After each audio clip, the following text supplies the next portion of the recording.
গুগলের একদম latest phone Google pixel 9 এই ফোনটা এখন দেশের বাজারে 1 লাখ টাকার আশেপাশে বিক্রি হচ্ছে এবং 10-12 দিন হলো মার্কেটে এসেছে। তো এটার দাম নিয়ে কিন্তু মানুষের মিশ্র প্রতিক্রিয়া আছে। কেউ কেউ বলতেছে যে এত টাকা দিয়ে এই জট ফোন কে কিনবে, কারণ কি এটার অনেক নেটওয়ার্কিং ইস্যু আছে, হিটিং ইস্যু আছে, গেমিং এর জন্য ভালো না, বিভিন্ন ধরনের প্রবলেম কিন্তু পিক্সেলের আগের ফোনগুলোকে নিয়ে রয়েছে, যে কারণে মানুষ এই পিক্সেল 9 কে নিয়ে সেম কথাটাই বলতেছে। আবার কেউ কেউ বলতেছে যে ভাই আমি এখন কিনবো না, 4-5 মাস দেরি করব, যখন 50-60 হাজার টাকা দাম আসবে তখন এটা কিনে নিব। তো ভাই আজকে কিনে না 6 মাস পরে কিনেন সেটা সমস্যা না। এখন যে পিক্সেল 9টা আসলে কেমন করলো এর এভরি ডিটেইল আজকে জানাবো, আমার ইউজার এক্সপিরিয়েন্স শেয়ার করব। সো আপনি একটা ধারণা পেয়ে যাবেন যে পিক্সেল 9টা আসলে কতটুকু ইমপ্রুভ করেছে। এবং তার আগে আমি একটু ধন্যবাদ দিতে চাই এমকে মোবাইল পয়েন্টকে। সো তাদের কাছ থেকে আপনারা পিক্সেল ফোন সহ যে কোনো ব্র্যান্ড নিউ ফোন, ইভেন প্রিয়ন ফ্ল্যাগশিপ ফোনগুলোও কিন্তু কিনে ফেলতে পারবেন। তাদের শপের ডিটেইল এই ভিডিও ডেসক্রিপশনে আমি দিয়ে দিচ্ছি, আপনাদের যাদের দরকার আপনারা কন্ট্যাক্ট করে নিন। তো ডেইলি লাইফে ব্যবহার করতে গেলে এই ফোনটা হাতের মধ্যে খুবই কমফোর্টেবল এবং প্রিমিয়াম একটা ফিল কিন্তু দেয়, বাট এইটা একটু হেভিয়ার ফিল হয় কম্পেয়ার টু পিক্সেল 8 বা আইফোন 15 বা স্যামসাং গ্যালাক্সি S24 যদি আপনি হিসেব করেন। তবে এই ফোনটার কিন্তু ডিজাইন ডেফিনেটলি এই সময় এসে একদম মডার্ন ডিজাইন, এবং সেই সাথে সাথে গুগলের ইউনিক লুকিং ডিজাইনটা কিন্তু এই ক্যামেরা বাম দেখলেই আপনি বুঝতে পারবেন, এবং তারা একটা আইডেন্টিটি ক্রিয়েট করতে পেরেছে তাদের ফোনগুলোতে ডেফিনেটলি। এবং এই ফোনটার যে ব্যাক সাইডের গ্লাস ব্যাকটা দেখতে পাচ্ছেন, এইটা একটা গ্লসি ফিনিশ। তো এটা একটু ফ্রস্টেড ফিনিশ হইলে কিন্তু ডিজাইনে 16 কলা পূর্ণ হইতো, বাট স্টিল এটা কিন্তু দেখতে খারাপ লাগে না। এবং গরিলা গ্লাস ভিক্টাস 2 প্রোটেকশন রয়েছে, সাথে এটার পিছনে কিন্তু 15 ওয়াট ওয়্যারলেস চার্জ সাপোর্ট করে। এবং এই যে ক্যামেরা বাম্পটা দেখতে পাচ্ছেন, এটা একটা অ্যালুমিনিয়ামের এবং এইটা একটা ম্যাট ফিনিশ। সো এইটা খুবই প্রিমিয়াম লাগে দেখতে, এবং এখানে 2টা ক্যামেরা সেন্সর রয়েছে। এটার বিস্তারিত ক্যামেরা সেগমেন্টে বলবো। তবে এই ফোনটা ব্যবহার করতে গেলে একটা কভার ব্যবহার করতে হবে, কারণ কি এই যে ক্যামেরা বাম্পটা এটা একটু উঁচু লাগে, তো এটা কভার ব্যবহার করলে কিন্তু এটা ফিল আপ হয়ে যাবে, তখন দেখতে আরো বেশি ভালো লাগবে। ফোনটার যে ফ্রেমটা রয়েছে এটা অ্যালুমিনিয়ামের ফ্রেম, এবং ডান সাইডে যে পাওয়ার বাটন এবং ভলিউম বাটন দেখতেছেন এটা কিন্তু খুবই প্রিমিয়াম একটা ফিল দেয়। এবং বটমে এখানে যে টাইপ সি চার্জিং পোর্টটা দেখতে পাচ্ছেন, এখানে কিন্তু 27 ওয়াট পর্যন্ত ফাস্ট চার্জ করতে পারে। সাথে এখানে একটা সিম স্লট রয়েছে, এটাতে ডুয়াল সিম সাপোর্ট করে, একটা ই সিম এবং একটা ফিজিক্যাল সিম। এই ফোনটাতে কিন্তু স্টিরিও স্পিকার রয়েছে। ভাই এইটার যে স্টিরিও স্পিকারের সাউন্ড কোয়ালিটি সেটা ওয়ান অফ দ্য বেস্ট, খুবই লাউড এবং খুব সুন্দর সাউন্ড এটাতে প্রডিউস করে। সেই সাথে সাথে গুগলের হ্যাপটিক ফিডব্যাক নিয়ে আমার মনে হয় যে সবারই কম বেশি আইডিয়া আছে। এই ফোনটা ব্যবহার করতে গেলে দারুণ একটা এক্সপিরিয়েন্স পাওয়া যায় এটার হ্যাপটিকের জন্য। এবং এই ফোনটার উপরে কিন্তু একটা সেকেন্ডারি নয়েজ ক্যান্সেলেশন মাইক রয়েছে। সো ডিজাইন ওয়াইজ ফোনটা ডেফিনেটলি একটা ক্লিন ডিজাইন, একটা মডার্ন ডিজাইনের ফোন। তবে এটার ডিজাইনে বা হার্ডওয়্যারে মোস্ট ইমপ্রুভড যে জায়গা সেটা হলো এটার ডিসপ্লে। এখানে আপনি গরিলা গ্লাস ভিক্টাস 2 প্রোটেকশনের একটা ওলেড ডিসপ্লে দেখতে পাচ্ছেন, যেটা সাইজ হলো 6.3 ইঞ্চির। এটা একটা 120 হার্টজের রিফ্রেশ রেটের ডিসপ্লে, এটাতে HDR10 সাপোর্ট করে, এবং এটার পিক ব্রাইটনেস হলো 2700। সো ডে লাইটে ব্যবহার করতে গেলে একদম ইজিলি চালাইতে পারবেন, খুবই ভালো ব্রাইটনেস অফার করে। এবং এই যে ডিসপ্লেটার ক্যামেরা কাট আউটটা দেখতে পাচ্ছেন না, এখানে 10.5 মেগাপিক্সেলের একটা সেলফি ক্যামেরা আছে। তো এই ক্যামেরা কাট আউটটা একটু বিগার লাগে। আপনি যদি কম্পিটিশনে চিন্তা করেন তাহলে আইফোন 15 এর সাথে তো ডেফিনেটলি কম্পেয়ার করা যাবে না, সেটা ডায়নামিক আইল্যান্ড অনেক বড়। বাট স্যামসাং গ্যালাক্সি S24 এর সাথে কম্পেয়ার করলে এটা বেশ বড় লাগে। এবং এই ক্যামেরা দিয়ে কিন্তু আপনি ফেস আনলকও কাজ করতে পারবেন। সো সেটা মোটামুটি একটু লো লাইটেও কাজ করে, খুবই রিলায়েবল একটা জিনিস। এবং ডিসপ্লে চারি সাইডে ইভেন চিন বেজেল রয়েছে, এটা খুবই ছোট এবং খুব মডার্ন লুক লাগে, কারণ কি এটা একদম সিমেট্রিক। এবং আনলকের ক্ষেত্রে এটা সব থেকে বড় ইম্প্রুভমেন্ট যেটা করেছে সেটা হচ্ছে যে ফিঙ্গারপ্রিন্ট সেন্সরটা দেখতে পাচ্ছেন, এটা একটা আলট্রাসনিক ফিঙ্গারপ্রিন্ট, এর আগে অপটিক্যাল ছিল। সো আলট্রাসনিক ফিঙ্গারপ্রিন্ট কিন্তু একদম লাইটনিং ফাস্ট হয়ে থাকে, যে কারণে এটা আনলক করতে গেলে খুবই সুন্দর একটা এক্সপিরিয়েন্স পাওয়া যায়। এই ডিসপ্লেটা নাকি অ্যাকচুয়াল ডিসপ্লে, অর্থাৎ হাতে যদি পানি টানি লাগে তাহলে এটা ইজিলি ব্যবহার করা যাবে। আমি হাতটা একটু ভিজাই নিই, এই যে হাতটা ভিজাই নিছি, এখন আমি একটু ফিঙ্গারপ্রিন্ট আনলক করে দেখি যে এটা চলতেছে, কোনো সমস্যা হচ্ছে না। তবে যে একদম বেস্টভাবে কাজ করতেছে তা কিন্তু নয়, আমি দেখেছি OnePlus 12 এর থেকে বেশি ভালোভাবে কাজ করে। সো এটা খুবই ভালো একটা ফিচার। সাথে এই ফোনটাতে কিন্তু IP68 এর রেটিং রয়েছে, সো পানি টানি লাগলেও কিন্তু কোনো সমস্যা হচ্ছে না। সো গুগলের সব থেকে যে কমপ্লেইন সেটা হলো পারফরমেন্স। সো চলুন পারফরমেন্সে কি অবস্থা সেটাই জানি। এই ফোনটাতে ব্যবহার করা হয়েছে টেনসরের G4 চিপসেট, যেটা 4 ন্যানোমিটারের একটা ফ্যাব্রিকেশন, এবং এইটার সাথে কিন্তু 12 GB র্যাম পেয়ার করতেছে, সাথে UFS 3.1 স্টোরেজ রয়েছে। তো এই জায়গায় একটু কমপ্লেইন আছে, সেটা হচ্ছে যে এখনকার ফ্ল্যাগশিপ ফোনগুলোর উচিত UFS 4.0 দিয়ে লঞ্চ করা, কারণ সেটা আরও বেশি ফাস্টার কম্পেয়ার টু UFS 3.1, বাট এখানে কিন্তু একটু স্লোয়ার স্টোরেজ রয়েছে। সেটা আমার পার্সোনাল কমপ্লেইন, সেটা আপনাদের কাছে প্রবলেম নাও হইতে পারে। তবে সবথেকে খারাপ লেগেছে যে জিনিস, সেটা হচ্ছে যে এটা Android 14 দিয়ে রান করতেছে। তো যখন একটা নতুন ফোন তারা রিলিজ করলো, তাদের উচিত ছিল এটাতে Android 15 দিয়ে শুরু করতে, তাহলে কিন্তু দুইটা লাভ হইতো। একটা হলো আপনি লেটেস্ট অপারেটিং সিস্টেমটা লেটেস্ট হার্ডওয়্যার সাথে ইউজ করতে পারতেন, আর একটা হলো আরও 1 বছর কিন্তু আপনি মেজর আপডেট বেশি পাইতেন, কারণ এইটাতে 7টা মেজর আপডেট দিবে। তো প্রথমে এটা সিনথেটিক টেস্টগুলো কেমন করলো সেটা একটু দেখাই নেই। এটার অন্তত বেঞ্চমার্ক টেস্টে আমি 9 লাখ পর্যন্ত স্কোর পেয়েছি। সো সেটা কিন্তু কম্পিটিশনে অনেক পিছিয়ে, এবং টেনসর G4 এর জন্য ডেফিনেটলি এইটা ভালো না। আপনি যদি এখনকার ফ্ল্যাগশিপ প্রসেসরের সাথে কম্পেয়ার করেন তাহলে কিন্তু অনেক পিছিয়ে আছে। এটার গিগবেন্সের স্কোরও কিন্তু ভালো না। সাথে 3D মার্ক টেস্ট করেছি, সেখানে স্টেবিলিটি ভালো ছিল না, 60% স্টেবিলিটি ছিল, এবং টেম্পারেচার কিন্তু 45 ডিগ্রি পর্যন্ত উঠে গিয়েছিল। তবে সিনথেটিক বেঞ্চমার্ক রেখে যদি আমরা রিয়েল লাইফে আসি, লাইক ডে টু ডে লাইফে আমরা যে ইউসেজগুলো করি, সেগুলোতে কিন্তু এই ফোনটা একদম লাইটনিং ফাস্ট এক্সপিরিয়েন্স আপনাকে দিচ্ছে। 120 হার্টজের ডিসপ্লে, তাদের নিজস্ব হার্ডওয়্যার, নিজস্ব সফটওয়্যার, যে কারণে এই ফোনটা ডে টু ডে লাইফে ব্যবহার করতে গেলে আপনার কাছে মনে হবে যে একটা ফোন এত ফাস্ট আসলে প্রয়োজন নাই।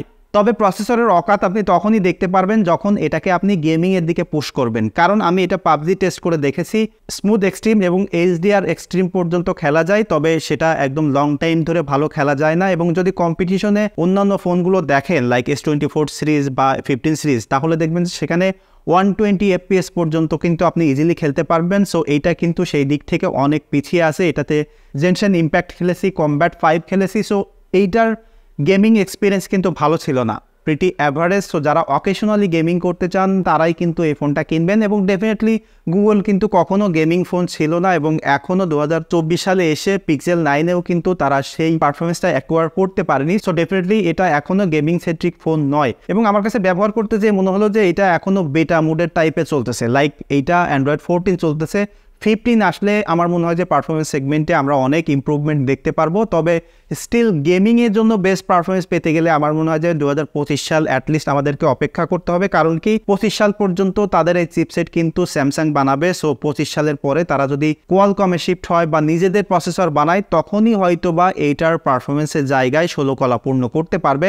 এখনও স্টিল ওভারহিটিংয়ের ইস্যুস কিন্তু রয়েছে। আপনি গেমিং করতে গেলে হিটিং হয়, ক্যামেরা ইউজ করলে হিটিং হয়, ইউটিউব ভিডিও দেখতে গেলেও হিটিং হয়। তবে এখনকার সব ফোনেই কম বেশি হিটিং করে। সো সেটা নিয়ে আসলে আমার মনে হয় না যে মেজরিটি অফ পিপলের প্রবলেম হবে। এবং সেই সাথে পিক্সেল লাভাররা কিন্তু এর পারফরমেন্সের কেয়ার করে না, তারা কেয়ার করে এই ক্যামেরা। এই ফোনটাতে আপনি 2টা ক্যামেরা সেন্সর পাচ্ছেন পিছনে। এখানে একটা 50 মেগাপিক্সেলের মেইন সেন্সর এবং আলট্রা ওয়াইড সেন্সরে একটা নতুন সেন্সর তারা অ্যাড করেছে, অর্থাৎ 48 মেগাপিক্সেলের একটা সেন্সর এখানে পাচ্ছেন। এবং ক্যামেরাতে কিন্তু এখানে বেশ কয়েকটা ফিচার তারা অ্যাড করেছে, AI কে ঢেলে সাজিয়েছে এই ফোনটাতে। তো AI নিয়ে আমি বেশি কথা বলতে চাই না, তার কারণ AI এখনো তেমন ইউজফুল না, আমার কাছে একটা গেমিক মনে হয়। তবে এখানে 2টা ফাংশন আমার খুব ভালো লেগেছে। তার মধ্যে প্রথম যেটা, সেটা হলো ক্যামেরাতে অ্যাড মি ফাংশনটা। অ্যাড মি ফাংশন দিয়ে বেশ ফানি কিছু পিকচার বা ক্রিয়েটিভ কিছু পিকচার আপনি তুলতে পারবেন, যেটা এখনো পারফেক্ট হয়নি। কিছু কিছু জায়গায় দেখা যায় যে হাত খেয়ে ফেলতেছে, পা খেয়ে ফেলতেছে, কিছু কিছু পোর্শন খেয়ে ফেলতেছে, বাট স্টিল আমার কাছে মনে হয় যে এটা বাই দ্য টাইম আরও বেশি ইম্প্রুভমেন্ট করবে, এবং তখন এটা দিয়ে অনেক creative idea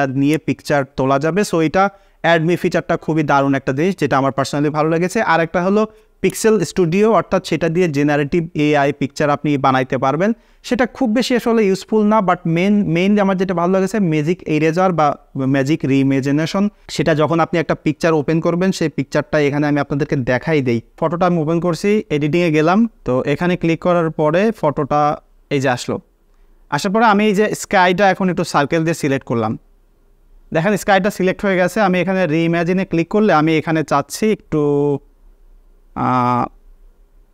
Sturm sky. So এখানে কিন্তু স্কাইটা আপনারা দেখতে পাচ্ছেন। তো এখানে বেশ কয়েকটা ভেরিয়েশন তারা দিয়েছে, তো আমি মোটামুটি এইটাই রাখলাম। এটা রাখার পরে আমি নেক্সট একটা এডিটিং করতে চাই, এই নিচে জায়গাটা আমি সিলেক্ট করতে চাই। তো আমি এইটুকু সিলেক্ট করলাম, এই দেখেন এটা সিলেক্ট হয়েছে। আমি এখানে রিইমেজিনে ক্লিক করলাম, এখানে একটু বন্যা টাইপের একটু মানে টোটাল পরিবেশটা আমি চেঞ্জ করে ফেলতে চাই, এখানে একটু সময় লাগতেছে। তো দেখেন এখানে কত সুন্দরভাবে এই যে ইয়েটা ছিল, ল্যান্ডটা ছিল, সেটা কিন্তু চেঞ্জ হয়ে গেছে এবং কত সুন্দরভাবে ব্লেন্ড করেছে। এই জায়গাটা দেখেন আপনারা, একটু দেখলে এই খুঁটিগুলো দেখলে বুঝতে পারবেন যে একদম রিয়েলিস্টিক মনে হচ্ছে। এবং যেখানে আমি দাঁড়িয়ে আছি এখানে কিন্তু একটা মাটি তারা একদম বানিয়ে দিয়েছে এবং স্কাইটার দিকে চিন্তা করেন।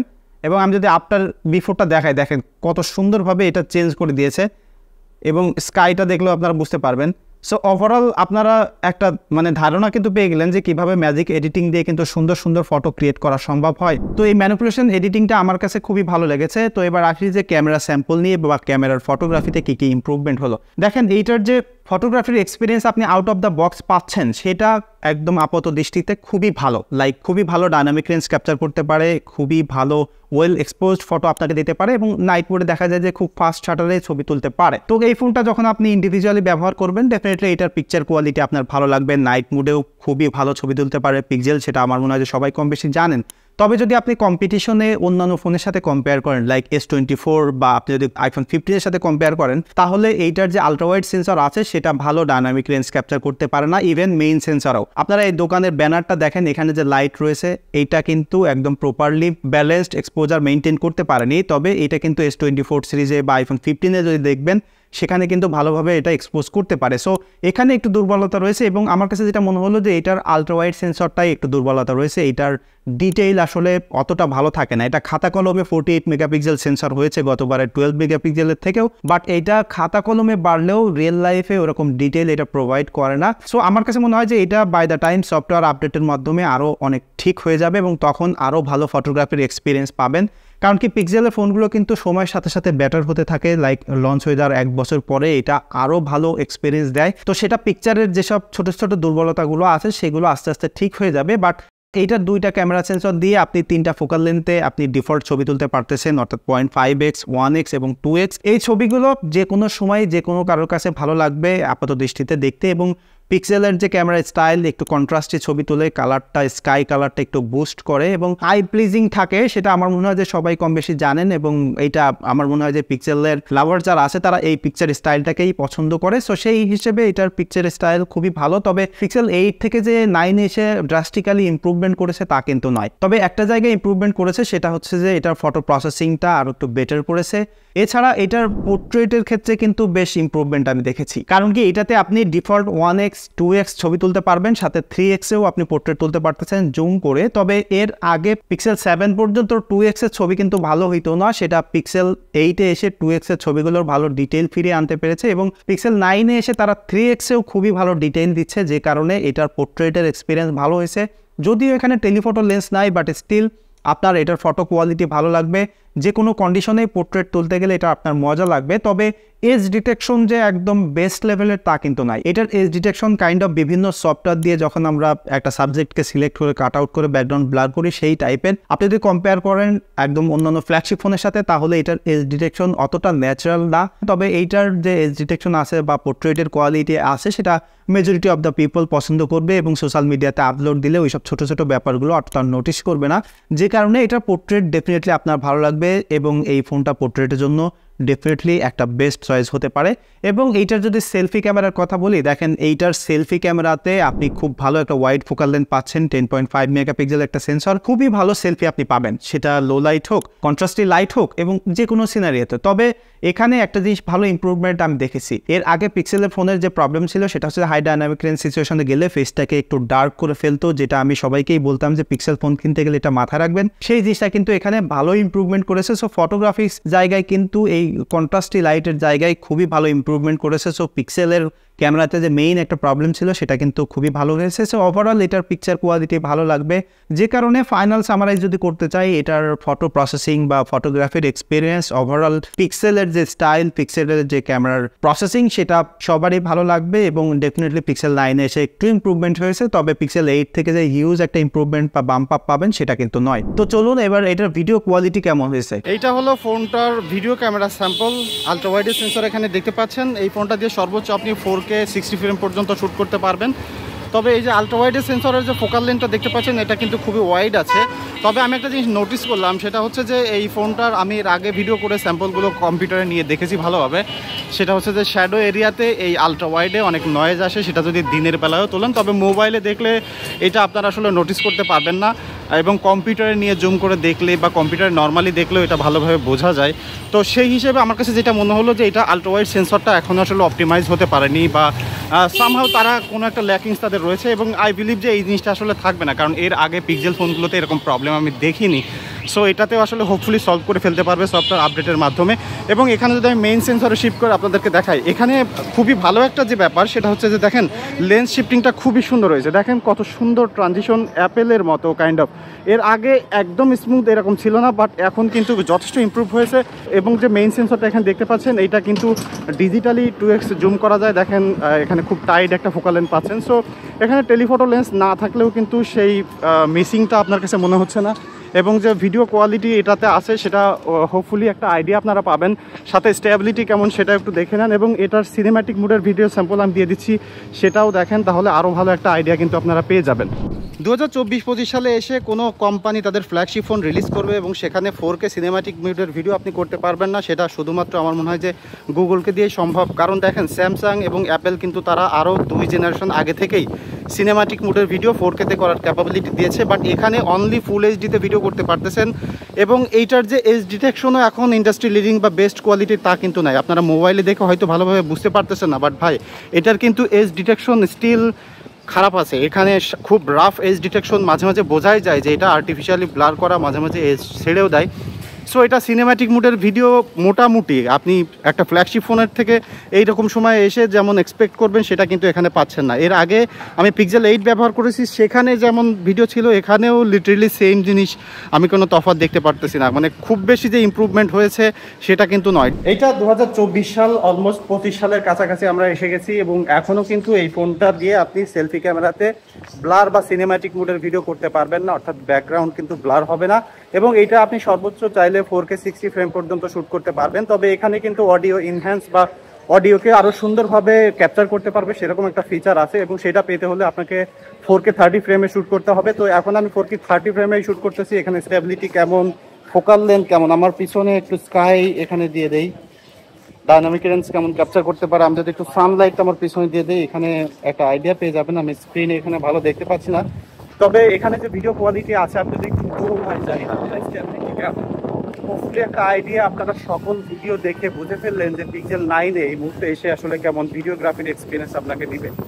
লাস্টলি এটার ব্যাটারি ব্যাকআপ কেমন ছিল চলুন সেটা একটু দেখাই। এই ফোনটাতে 4700 মিলিঅ্যাম্পিয়ার একটা ব্যাটারি আছে, ফাস্ট চার্জ করা যায়। আমি এটা 5 আওয়ার্স স্ক্রিন অন টাইম পেয়েছি হেভি ইউজ করে। সো ডেইলি লাইফে ব্যবহার করলে আরও ভালো ব্যাটারি ব্যাকআপ পাবেন। So till now battery backup নিয়ে আসলে কোনো সমস্যা নাই, এবং আমার কাছে মনে হলো যে সফটওয়্যার আপডেটের পরে এসে আরও ভালো অপটিমাইজ হবে, তখন আরও ভালো ব্যাটারি ব্যাকআপ আপনি পেয়ে যাবেন। এবং পিক্সেলের ফোনে আর একটা ইস্যু সবাই ফেস করে, সেটা হচ্ছে যে নেটওয়ার্কিং এর ইস্যু। তবে এইটাতে নেটওয়ার্কের ইস্যু আমি পাই নাই। তবে এই পিক্সেল 9-এ যে নেটওয়ার্কের ইস্যু হবে না তা কিন্তু বলা যায় না, হইতেও পারে, সব ইউনিটে আবার হয় না। সো সেটা আসলে লাক বা ব্যবহার করতে গেলে হয়তো বা নাও আসতে পারে, এটা আসলে বলা যাচ্ছে না। আরও অনেকেই ব্যবহার করলে তখন বোঝা যাবে যে আর কেউ ইস্যু ফেস করেছে কিনা। এবং কথা হচ্ছে যে এই মুহূর্তে এই ফোনটা 1 লাখ টাকা দিয়ে কারা কিনবেন? দেখেন, আপনার যদি বাজেট নিয়ে কোনো সমস্যা না থাকে এবং আপনি একদম অ্যান্ড্রয়েডের এক্সপিরিয়েন্স পেতে চান, সেই সাথে সাথে অ্যান্ড্রয়েডের যেসব ফিচারগুলো আছে, জামিনাই, এআই, এবং সাথে সাথে তারা সফটওয়্যার আপডেট দেওয়ার সাথে সাথে আপনি যদি পেতে চান, তাহলে ডেফিনেটলি পিক্সেলের বিকল্প নাই। এবং সাথে ভালো ক্যামেরার এক্সপিরিয়েন্স তো রয়েছেই। বাট আপনি যদি একদম হেভি গেমার হয়ে থাকেন, গেমিং করতে চান এবং ভ্যালু ফর মানি টাইপের ফোন কিনতে চান, তাহলে ডেফিনেটলি এই ফোনটা কিনেন না। আর যদিও কিনতে চান তাহলে ওয়েট করেন 4-5 মাস পরে এটার দাম কমে গেলে, তখন এটা ভ্যালু ফর মানি হবে। সো এটাই ছিল মূলত আমার পিক্সেল 9 নিয়ে পার্সোনাল এক্সপিরিয়েন্স। ফোনটা নিয়ে আপনার কোনো মতামত থাকলে ডেফিনেটলি কমেন্ট করে জানাবেন, এবং যদি কেউ স্টিল এই মালটা ব্যবহার করে থাকেন তাহলে আপনাদের এক্সপিরিয়েন্স একটু শেয়ার করবেন। দেখা হচ্ছে পরবর্তী ভিডিওতে। সে পর্যন্ত সবাই সুস্থ থাকবেন, ভালো থাকবেন। ধন্যবাদ সবাইকে।